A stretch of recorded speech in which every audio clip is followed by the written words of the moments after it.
आषाढी एकादशी म्हटलं की डोळ्यासमोर उभं राहतं ते पंढरपूर, चंद्रभागेचा पवित्र किनारा, लाखो वारकऱ्यांचा महासागर, टाळ मृदुंगाचा गजर आणि विटेवर उभा असलेला आपला लाडका विठुराया. पण आज मी तुम्हाला असा एक प्रश्न विचारणार आहे ज्याचं उत्तर कदाचित अनेक भक्तांना माहिती नसेल. पंढरपुरात विठ्ठल आणि रुक्मिणीची मंदिरे वेगवेगळी का आहेत? रुक्मिणी माता विठ्ठलावर इतक्या रुसल्या होत्या का की आजही त्या वेगळ्या मंदिरात विराजमान आहेत? आणि एक साधा भक्त पुंडलिक ज्याने स्वतः भगवानाला विटेवर उभं केलं, त्याचं रहस्य काय आहे? आजची ही कथा केवळ एक धार्मिक नाही, ही कथा आहे प्रेमाची, ही कथा आहे भक्तीची, ही कथा आहे आई वडिलांच्या सेवेची आणि ही कथा आहे त्या भक्तांची ज्यांच्यासाठी स्वयं भगवान वाट पाहत उभे राहिले. म्हणून हा व्हिडिओ शेवटपर्यंत नक्की पहा, कारण शेवटी मी तुम्हाला अशी एक गोष्ट सांगणार आहे जी प्रत्येक विठ्ठल भक्ताच्या आयुष्यात बदल घडवू शकते. विठ्ठल आणि रुक्मिणी यांच्या दिव्य कथेची सुरुवात होते ती द्वापार युगात. त्या काळात विदर्भ देशात भीमशक नावाचा एक धर्मनिष्ठ राजा राज्य करीत होता. राजा न्यायप्रिय होता, प्रजा सुखी होती, राज्यात सर्वत्र आनंद होता. परंतु त्या राजाची एक कन्या होती. ती अत्यंत सुंदर होती, बुद्धिमान होती आणि अतिशय सात्विक सुद्धा होती. तिचं नाव होतं रुक्मिणी. धार्मिक ग्रंथामध्ये रुक्मिणी मातांना देवी लक्ष्मीचा अवतार मानलं जातं. लहानपणापासूनच रुक्मिणीला भगवान श्रीकृष्णांच्या कथा ऐकायला आवडत होत्या. जेव्हा ऋषीमुनी राजदरबारात येत तेव्हा ते श्रीकृष्णाचे पराक्रम सांगत. कंसवध, गोवर्धन पर्वत, कालियामर्दन आणि भक्तांचं रक्षण हे सर्व ऐकून रुक्मिणीच्या मनात श्रीकृष्णाविषयी अपार प्रेम निर्माण झालं. दिवसेंदिवस हे प्रेम वाढतच गेलं आणि एक दिवस रुक्मिणीने मनोमन निर्णय घेतला, मी विवाह करेन तर फक्त श्रीकृष्णाचीच. नियतीला काहीतरी वेगळंच मंजूर होतं. रुक्मिणीचा भाऊ रुक्मी हा श्रीकृष्णाचा कट्टर विरोधक होता. त्याने एक भयंकर निर्णय घेतला. त्याने रुक्मिणीचा विवाह चेदी देशाचा राजा शिशुपाल यांच्यासोबत ठरवला. ही बातमी रुक्मिणीच्या कानावर पडताच तिच्या पायाखालची जमीन सरकली. ती रडू लागली. ती विचार करू लागली, हे देवा, मी मनाने श्रीकृष्णांना पती मानलं आहे, आता काय होणार? त्या रात्री रुक्मिणीला झोप लागली नाही. संपूर्ण रात्र ती श्रीकृष्णाचं नाव घेत होती. शेवटी रुक्मिणीने एक निर्णय घेतला. तिने एका विश्वासू ब्राह्मणाला बोलवलं आणि श्रीकृष्णासाठी एक पत्र लिहिलं. पत्र लिहिताना तिच्या डोळ्यातून अश्रू वाहत होतं. त्या पत्रात ती लिहिते, हे द्वारकाधीश, मी तुम्हाला माझं सर्वस्व मानलं आहे. जर तुम्ही मला स्वीकारलं नाही तर मी आयुष्यभर दुःखी राहीन. विवाहाच्या आधी मी देवीच्या मंदिरात दर्शनासाठी जाईन, त्यावेळी या आणि मला तुमच्यासोबत घेऊन जा. हे पत्र लिहिताना रुक्मिणीच्या मनात किती वेदना असतील याची कल्पना करा.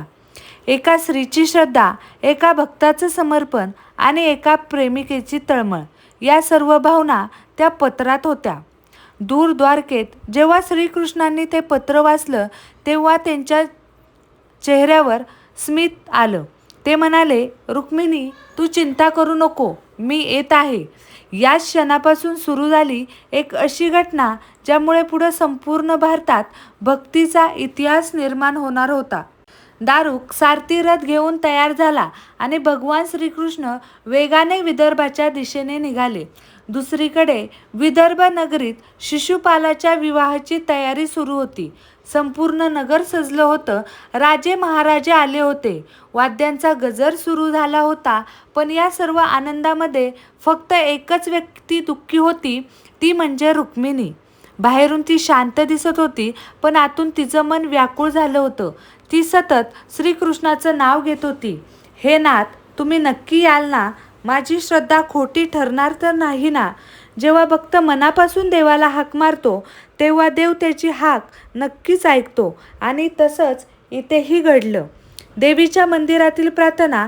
विवाहाच्या दिवशी सकाळी रुक्मिणी देवीच्या मंदिरात गेली. तिने देवीसमोर हात जोडले. तिच्या डोळ्यात अश्रू होते. ती म्हणाली, हे जगदंबे, माझं मन श्रीकृष्णामध्ये आहे. माझी श्रद्धा वाया जाऊ देऊ नको. मंदिरातील वातावरण अत्यंत पवित्र होतं. घंटानाद सुरू होता.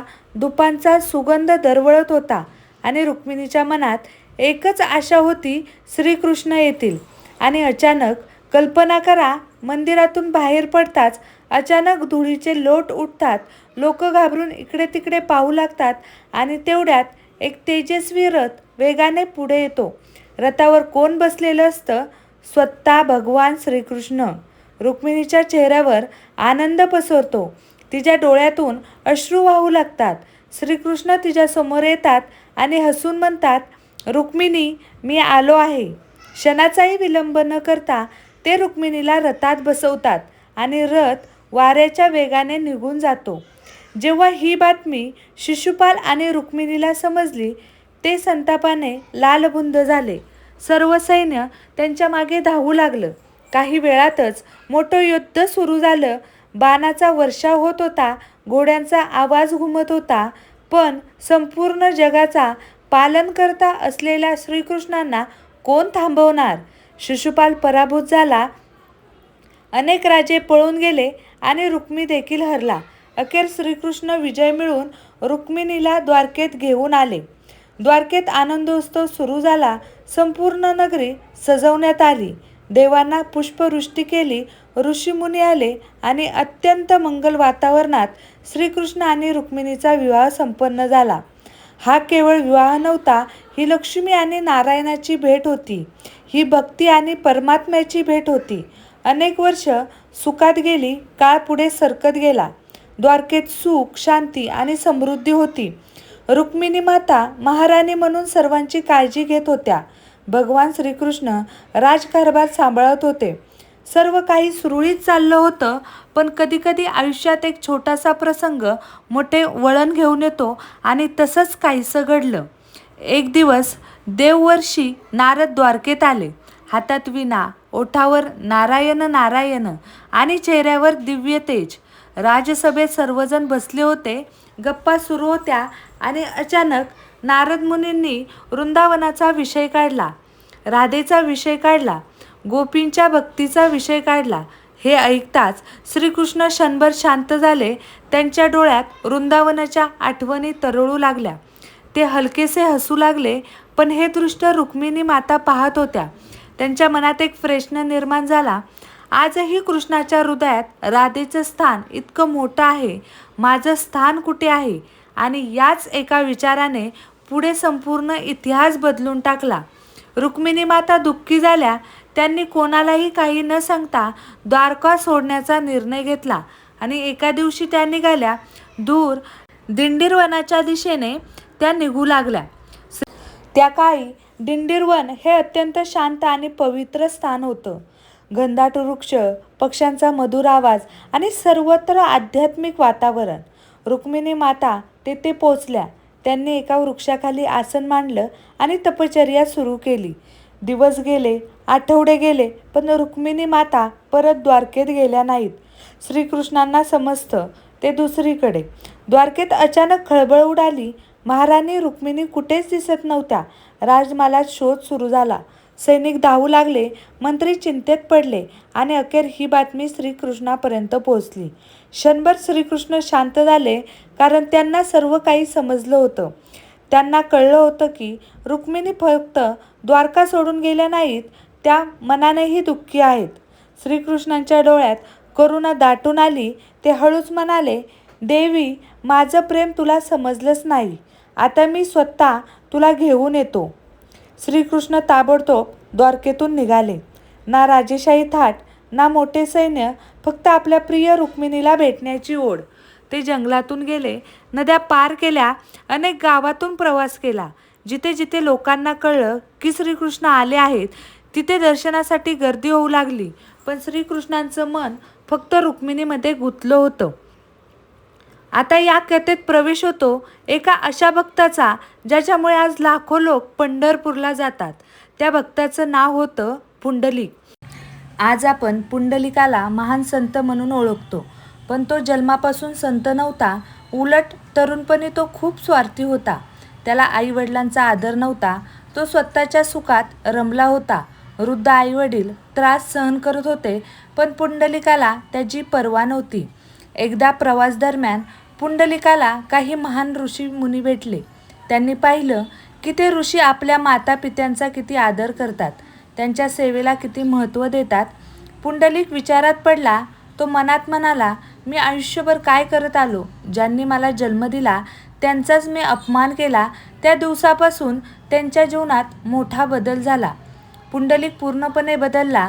तो दिवसरात्र आईवडिलांची सेवा करू लागला.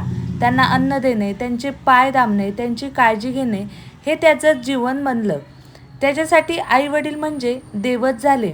याच ठिकाणी या कथेचा सर्वात मोठा संदेश दडलेला आहे. ज्याला आईवडिलांमध्ये देव दिसतो त्याच्याकडे देव स्वतः चालत येतो. एके रात्री पुंडलिक आपल्या आईवडिलांचे पाय दाबत होता. बाहेर चंद्रप्रकाश पसरला होता, सर्वत्र शांतता होती आणि अचानक त्याच्या झोपडीबाहेर एक दिव्य प्रकाश पसरला. स्वतः भगवान श्रीकृष्ण तेथे आले होते. त्यांच्या तेजाने संपूर्ण परिसर उजळून निघाला. देवता ज्या दर्शनासाठी आतुर असतात ते भगवान एका साध्या भक्ताच्या दारात उभे होते. आता जे घडणार होतं ते संपूर्ण जगासाठी एक आदर्श बनणार होतं, कारण पुंडलिक त्या क्षणी काय करतो यावर पुढे विठ्ठलाच्या प्रकट होण्याची कथा अवलंबून आहे. पुंडलिकाने भगवानांना पाहिलं. त्याला आनंद झाला, डोळ्यात अश्रू आले, पण तो लगेच उठला नाही. कल्पना करा, ज्याच्या दर्शनासाठी ऋषी मुनी हजारो वर्ष तप करतात, ज्याच्या कृपेसाठी देवताही प्रार्थना करतात, ते भगवान स्वतः एका भक्ताच्या दारात उभे होते. पण त्या क्षणी पुंडलिकाचं संपूर्ण लक्ष आईवडिलांच्या सेवेकडे होतं.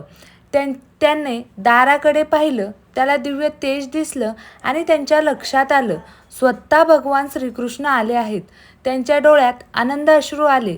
त्याला वाटलं आज माझं जीवन धन्य झालं. पण त्याच वेळी त्यांच्या मनात दुसरा विचारही आला, माझे आईवडील हेच माझे देव, त्यांची सेवा अर्धवट सोडणं योग्य नाही. ती एक वीट. पुंडलिकाने इकडे तिकडे पाहिलं. जवळ एक वीट पडलेली होती. त्याने ती वीट उचलली आणि भगवानांच्या दिशेने सरकवली. तो नम्रपणे म्हणाला, हे प्रभू, मी धन्य झालो, पण कृपया काही क्षण थांबा. मी माझ्या आईवडिलांची सेवा पूर्ण करतो. तोपर्यंत या विटेवर उभे राहा. किती अद्भुत प्रसंग आहे हा. एक भक्त भगवानांना थांबायला सांगतो आणि भगवान रागवत नाहीत, उलट आनंदी होतात. श्रीकृष्णाच्या चेहऱ्यावर सुंदर स्मित उमटलं. ते मनात म्हणाले, धन्य आहेस पुंडलिका. तू मला नव्हे, तुझ्या कर्तव्याला महत्त्व दिलंस. तुझ्यासारखी भक्तीच मला प्रिय आहे. आणि भगवान त्या विटेवर उभे राहिले. दोन्ही हात कमरेवर ठेवले आणि शांतपणे पुंडलिकाची वाट पाहू लागले. काही वेळ गेला. पुंडलिक सेवा करत राहिला. भगवान तसेच उभे राहिले. ना तक्रार, ना अधीरता, फक्त भक्तांवरील प्रेम. यातून एक मोठा संदेश मिळतो. खरी भक्ती म्हणजे फक्त मंदिरात जाणं नाही. खरी भक्ती म्हणजे आपल्या कर्तव्याचं प्रामाणिकपणे पालन करणं. काही वेळानंतर पुंडलिकाने सेवा पूर्ण केली. तो धावत भगवानांच्या चरणी गेला. त्याने साष्टांग दंडवत घातला. त्याच्या डोळ्यातून अश्रू वाहत होते. तो म्हणाला, प्रभू, माझ्यासारखा सामान्य भक्तासाठी तुम्ही इतका वेळ उभा राहिलात. मी धन्य झालो. भगवान श्रीकृष्ण म्हणाले, पुंडलिका, मी तुझ्या भक्तीवर प्रसन्न आहे. माग तुला काय हवं आहे. सामान्य माणूस असता तर कदाचित धन मागितलं असतं, संपत्ती मागितली असती, राज्य मागितलं असतं. पण पुंडलिकाने काय मागितलं? पुंडलिक हात जोडून म्हणाला, हे प्रभू, मला काही नको. फक्त एक विनंती आहे. जसं तुम्ही मला दर्शन दिलंत तसंच या जगातील प्रत्येक भक्ताला दर्शन द्या. या भूमीत कायम वास्तव्य करा, ज्यामुळे प्रत्येक भक्त तुमच्या चरणी येऊ शकेल. भगवान हसले आणि म्हणाले, तथास्तु. त्या क्षणी त्या भूमीत एक दिव्य चैतन्य निर्माण झालं.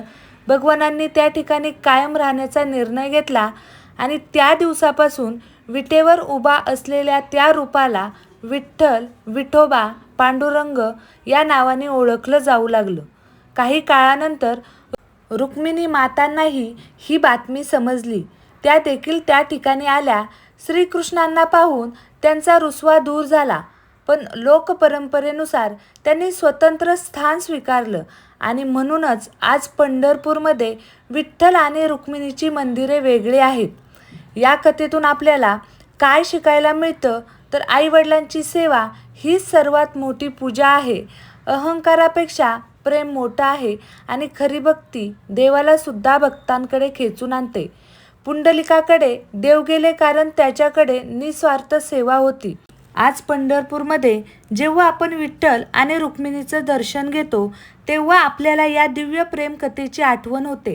विठ्ठल म्हणजे भक्तांसाठी उभा असलेला परमेश्वर आणि रुक्मिणी म्हणजे प्रेम, त्याग आणि समर्पणाचं प्रतीक.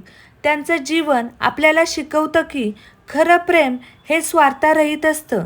त्यामध्ये विश्वास असतो, संयम असतो आणि एकमेकांसाठी सर्व काही अर्पण करण्याची तयारी असते.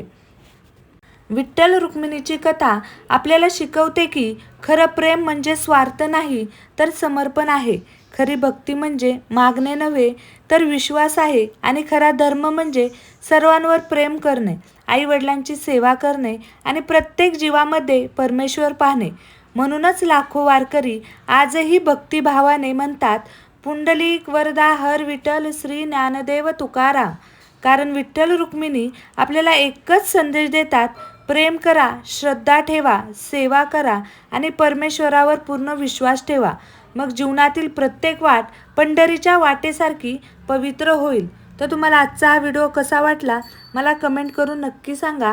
तुम्हाला जर हा व्हिडिओ आवडला असेल तर व्हिडिओला लाईक करा, शेअर करा आणि चॅनलला सबस्क्राईब नक्की करा.